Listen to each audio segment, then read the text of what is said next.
Support for TPR comes from UT San Antonio, offering degree programs and research focused on workforce development, student success, and health innovation across Texas. UTSA.edu. UT San Antonio, the University of Ambition. Welcome to Fronteras, a program that explores issues at the border and beyond through the lens of arts, culture, and history. I'm Norma Martinez with Texas Public Radio in San Antonio. Recent rulings by the U.S. Supreme Court have shaken up long-established precedent. The biggest one by far was the Dobbs decision of 2022 that overturned Roe v. Wade. Another key decision largely chipped away at the Voting Rights Act of 1965. The landmark civil rights law banned racial discrimination in voting and enforced the 15th Amendment that granted black men the right to vote. Parts of it have been challenged since it was enacted. The Supreme Court's 2026 decision significantly weakened Section 2 of the Voting Rights Act, which prohibited that voters be denied on the basis of race or color. Those protections were challenged with a Louisiana redistricting battle brought before the High Court. The Supreme Court ruled that a state's district map makers must prove that they intentionally drew districts to dilute the voting power of a racial minority. That's a lot harder than it sounds. Natalia Contreras is a reporter for VoteBeat in partnership with the Texas Tribune. She's the author of the article, "The Supreme Court's Voting Rights Decision Could Reshape Local Government Across Texas."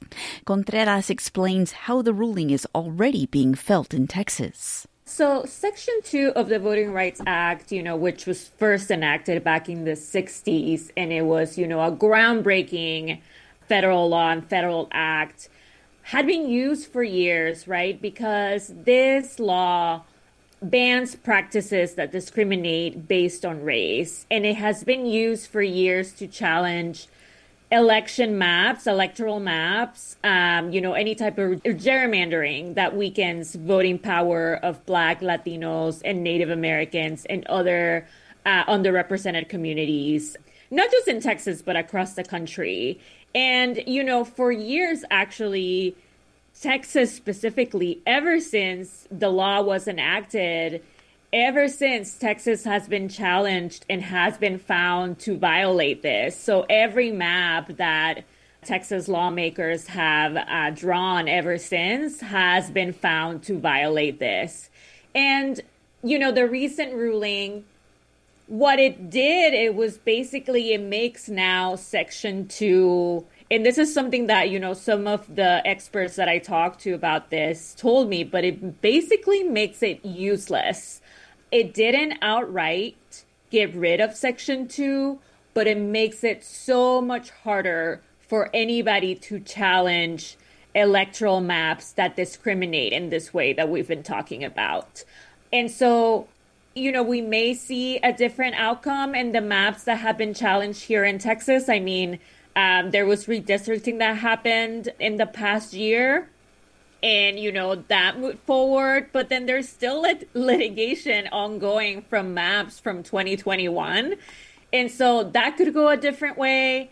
And the communities, I think, that could be most impacted here are communities, where you see a large population of Black and Latino voters, like in the Rio Grande Valley, in North Texas, in East Texas, in the Houston area.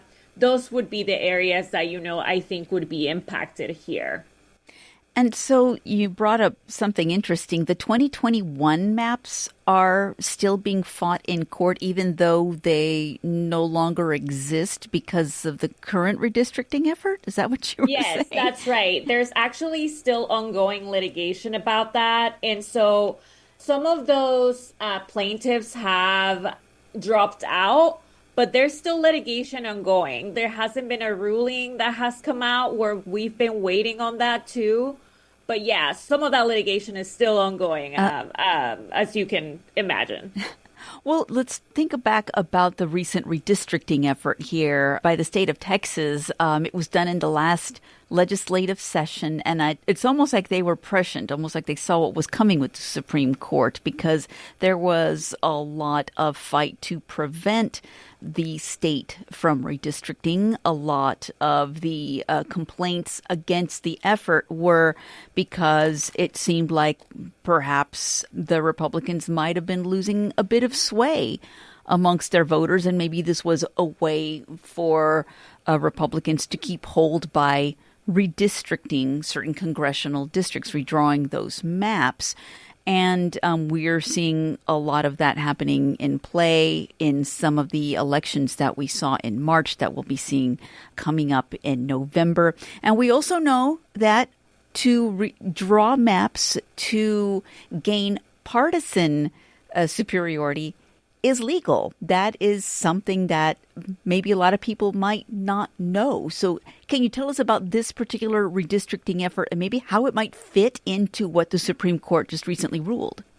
Yeah, so like we were saying earlier, right? I think anything that is done to intentionally discriminate on the basis of race, it used to be, right, just not allowed. But what the Supreme Court said this time is that, if you are drawing your maps for partisan gain, that is now totally legal. Which, if you remember, or maybe some of your listeners remember seeing in the headlines when this last redistricting effort, mid-decade redistricting, which it's not uncommon, but it's not a lot of places have done it as we did this past time here in Texas. A lot of the lawmakers were saying that what they did was strictly to gain more seats to their advantage, right? That this was totally partisan, which some experts would say it's kind of a way to draw away from them discriminating against some of these communities. But now the high court is saying that, if you're doing it for partisan reasons, that is totally fine. And in order for any challengers to show that there was intent, right, to discriminate, now that could be a little harder to prove in court. And so where this is interesting, though, and what the court doesn't really expand too much on anything is something that's very important. And, we tend to talk a lot about congressional maps and the state maps, right? Like the House, the state House, and the Senate seats. But where this also comes into play, and it could be interesting, is at the very local level. The Supreme Court doesn't really expand on how this could be used to draw city maps and school districts, because those are, if you think about it, those are nonpartisan elections. So this ruling kind of leaves that out. And so we may have to see some challenges to see how that would impact how we draw districts for schools and the lines for city councils across the state. The lead paragraphs in your article were about a lawsuit that was brought against a school district by a Latino voter, Guillermo Ramos. He sued the Carrollton Farmers Branch ISD back in 2015, alleging that the system of how they voted their board members violated Section 2 of the Civil Rights Act. So I'm assuming that also was a nonpartisan election. So can you give us a little bit of more details on maybe how this particular case played out so we can kind of see how it maybe would fit into other potential local cases? Yeah, and so across Texas, there for years had been, especially, in city councils, these positions that were just like at large, right? So a candidate could run for an at-large seat and it didn't really matter where they lived because it was kind of like a general position, right? But whenever you start creating actual districts where people can actually come out and say, okay, I live in this neighborhood and I want to represent this neighborhood, that you could see more representation of a Latino community or a Black community. But whenever you have these seats that are just at large and just people are running. Anybody can run, right? Anybody can run, but you're not really, certain communities are not feeling represented, or they're not feeling like their candidate who is running, candidate of their choice, may have a shot of winning. It's kind of how those voters could see that they just weren't getting representation or their vote diluted. And so what this challenge did was create those districts. So basically what they did is make that claim that in the way that these systems are created, these at-large systems, then certain communities, whether it be Latino or Black communities, just were not able to choose their candidate who they wanted to represent them. And so this is what happened there in this city. And it was successful. And ever since ever since the 90s, the city has seen, and to this day, it still has Latino representation in that city council district. Natalia Contreras is a reporter for VoteBeat in partnership with the Texas Tribune. She's the author of the article, "The Supreme Court's Voting Rights Decision Could Reshape Local Government Across Texas." When we come back, we explore how that local impact might be felt. The impact here could be damaging because, like I said, for years, Section 2 has been used to actually expand the voices of Black and Latino voters at the very local level when it comes to your school and your city councils. Our conversation continues next on Fronteras. Donating real estate to TPR is a great way to support the station you love. We accept homes, land, and commercial properties. Visit tpr.careasy.org/real estate donation. Welcome back to Fronteras. I'm Norma Martinez with Texas Public Radio in San Antonio. The Voting Rights Act of 1965 was key in electing Black, Latino, and other people of color into national, regional, and local levels of government. The U.S. Supreme Court this spring struck down a majority Black congressional district in Louisiana. In doing so, critics say it opened the door for states to redraw their political maps to effectively dilute racial representation in majority-minority areas. The first thing that comes to mind in the wake of the decision is the rush to states to immediately redraw their maps, even though the Supreme Court decision fell during primary election season. But this impactful decision by the U.S. Supreme Court isn't just having an impact on a federal level. It'll impact how representation is determined on a local and regional level, even though many local and regional races might not all be partisan in nature. Natalia Contreras is a reporter for VoteBeat in partnership with the Texas Tribune. She's the author of the article, "The Supreme Court's Voting Rights Decision Could Reshape Local Government Across Texas." She says it may still be too soon to see how local communities will be impacted, but they are already seeing the signs. The court didn't really expand on how this ruling would impact any of those decisions that are made at the local level, because these elections at the local level are nonpartisan. But at least one attorney that I talked to who has brought so many of these challenges in local communities, he says that it may actually make it easier in these nonpartisan elections to bring a Section 2 challenge, because they are nonpartisan. So he says that, in discovery, that he can actually prove that some of these school districts that don't have enough representation or do not have, Black or Latino members, council members, or are not representing the Latino and Black communities or in any other underrepresented communities, that it might be easier to show that the districts may be opposing, because there may be racial intent, if you will. And he says that it might be easier to do so because, he can bring up evidence in discovery, emails, meeting recordings, things like that. But we have to really understand that there are going to have to be some legal challenges for us to see how this is going to play out. At least one school district that is being challenged right now is Keller ISD, which is in North Texas, north of Fort Worth. And so, like I said, it's going to be lawsuits like that are going to tell us how this is going to play out. Another thing that I will say is that some voting rights groups and some activists are concerned, that some of these communities may want to go back to some of these at-large systems, like the one that I was mentioning earlier, right? Or that they might want to continue to push to remain within those systems.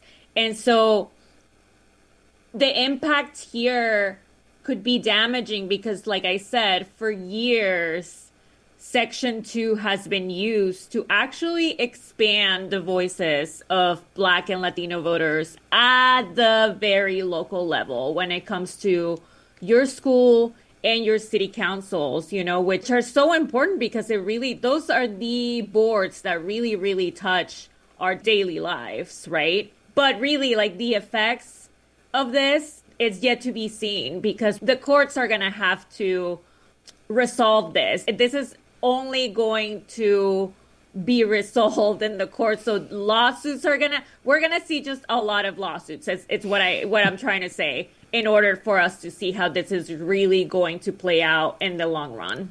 Well, doesn't Congress also have a say in this? If, say, there was a switch in majority party in Congress, that perhaps there might be an effort to go back and revise the Voting Rights Act, because Congress can potentially do that.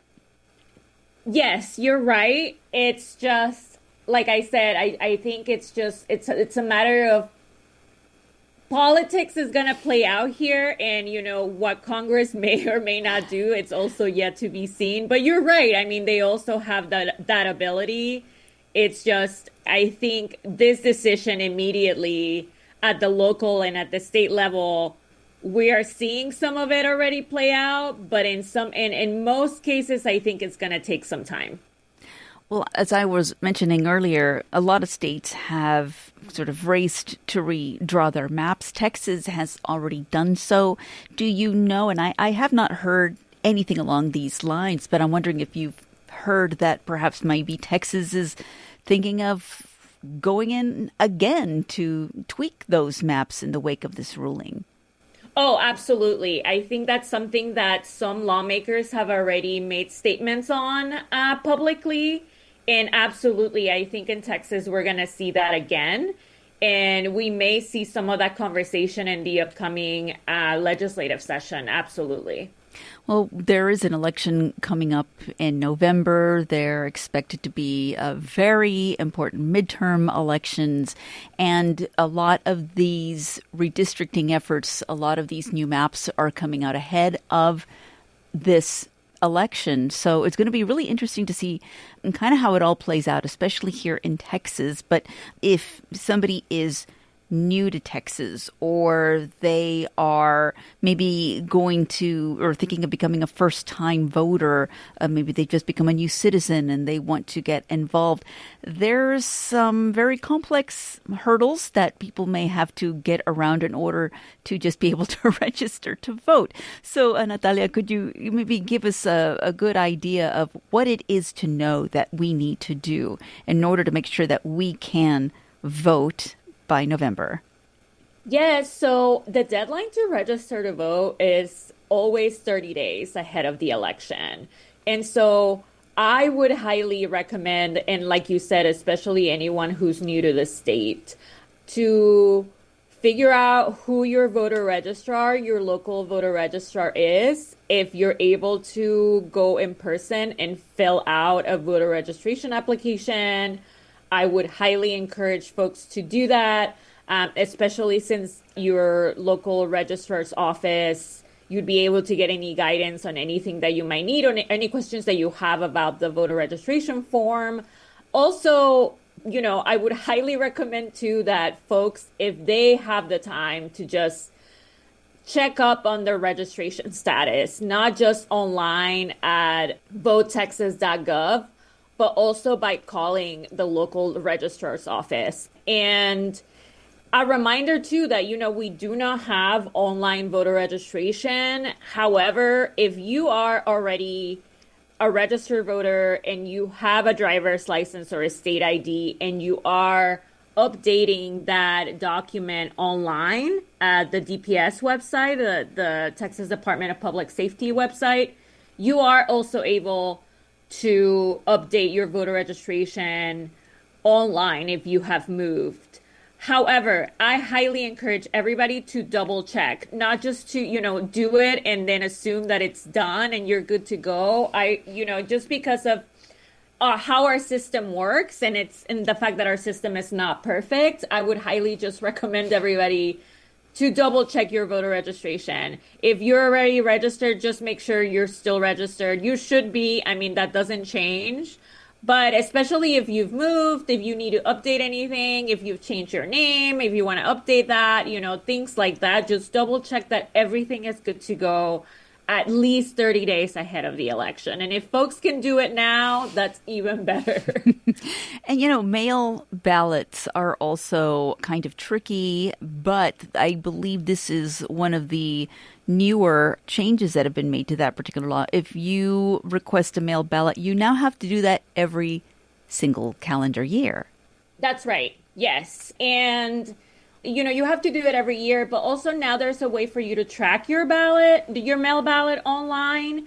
And, just as a reminder, the folks that qualify to do this, to vote by mail, it's pretty restrictive here in Texas who can vote by mail. You have to be elderly or have a disability or just really not be in your county on election day in order to qualify for it. But definitely there are ways for you to track your ballot and make sure that, that is getting to you, and also that, once you've mailed it out, that they can receive it.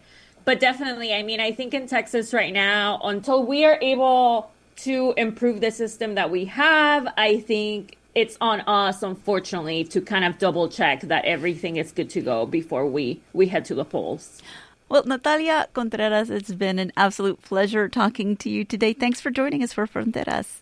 Thank you so much. I really appreciate your time. Natalia Contreras is a reporter for VoteBeat in partnership with the Texas Tribune. She's the author of the article, "The Supreme Court's Voting Rights Decision Could Reshape Local Government Across Texas." We have a link to it online at tpr.org. Fronteras editors are Dan Katz and Yvette Benavides. The program is produced by Marian Navarro and Norma Martinez. Charanga Cakewalk composed our theme music. Hear past episodes at tpr.org and on the Fronteras podcast. I'm Norma Martinez with Texas Public Radio in San Antonio. Thanks for listening.